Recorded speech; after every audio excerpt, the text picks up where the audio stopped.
வணக்கம் guys, இந்த 365 நாள் சேலஞ்சில் இன்னைக்கு நாள் பாத்தீங்கன்னா 117. தம்பி வீடியோ இப்பதான் யாராச்சும் பாக்குறீங்கன்னா ஒரே ஒரு ஃபாலோ மட்டும் பண்ணிட்டு போங்க. இந்த வீடியோ பாத்தீங்கன்னா எலெக்ஷன் நைட் எடுத்த வீடியோ. நீங்க நைட் பாத்தீங்கன்னா செம்ம மழை. இது மாதிரியே மே மாசம் ஃபுல்லா மழை பெஞ்சா நல்லா தான் இருக்கும். பரவாயில்ல, அதிக மழை இல்லைனாலும் ஓரளவுக்கு நல்ல மழை பெஞ்சது. இடி மின்னலோட அமோகமா இருந்துச்சு. அப்புறம் என்ன, அடுத்த நாள் கதைக்கு வருவோம். அடுத்த நாள் காலையில எழுந்துச்சு பார்த்தா மானம் எல்லாம் ஃபுல்லா வெளி வாங்கிருச்சு. பாக்குறதுக்கே ஒரு மாதிரி புஜிட்டிக்கா இருக்கு. அப்புறம் என்ன, நமக்கு காலையில எழுந்துச்சு எப்பயும் போலதான் ரெகுலர் ஒர்க் தான். நம்மளிடம் பாத்தீங்கன்னா 3 மாடுகள் இருக்கிறது. மோடு பேர் பாத்தீங்கன்னா வெள்ளவை, ரெண்டாவது மோடு பேர் பாத்தீங்கன்னா செவ்வவை, மூணாவது மோடு பேர் பாத்தீங்கன்னா கருப்பவை. இது மாதிரி 3 மாடுகள் நம்மிடம் இருக்கிறது. இப்போ இந்த 3 மாட்டுக்கும் பால் கறக்க வந்துட்டோம். அப்படியே கொஞ்ச நேரம் கறந்துகிட்டே இருந்தோம். ஒரு மாடு ஒரு வழியா கறந்து முடிச்சாச்சு. அது பால் கேன்ல ஊத்தியாச்சு. ரெண்டாவது மாடு கறக்க போறோம். அதுவும் நல்லபடியே கறந்துட்டு தான் இருந்தேன்.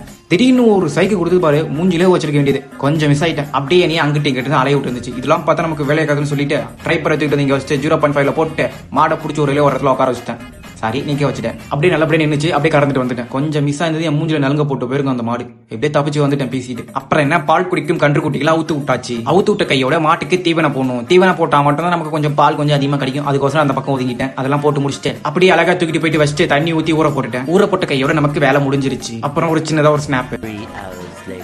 இன்னைக்கு பாத்தீங்கன்னா மழை வர மாதிரி தான் இருக்கு. மேகமூட்டெல்லாம் ஒரு மாதிரி கருப்பா தான் இருக்கு. இன்னைக்கு மழை வந்துச்சுன்னா கொஞ்சம் நல்லா இருக்கும். அப்படியே கொஞ்சம் போர் வச்சு ஒரு 5 மணி வாக்கில் கிளம்பி வாலிபால் விளையாட போயிட்டேன். வந்தது பாத்தீங்கன்னா பசங்களா விளையாண்டு இருந்தாலும் நான் அப்படியே கொஞ்சம் வேடிக்கை பார்த்துட்டு இருந்தேன். பசங்க பாத்தீங்கன்னா இப்பதான் கொஞ்சம் கத்துக்கிட்டு இருக்கானுங்க. நானும் பாத்தீங்கன்னா இப்பதான் கொஞ்சம் கத்துக்கிட்டு இருக்கேன். அப்புறம் நல்லபடியா வாலிபால் விளையாண்டு முடிச்சுட்டு ஒரு 6 மணிக்கு இல்ல ஒரு 6:30 பக்கமா கிளம்பி வீட்டுக்கு வந்துட்டேன்.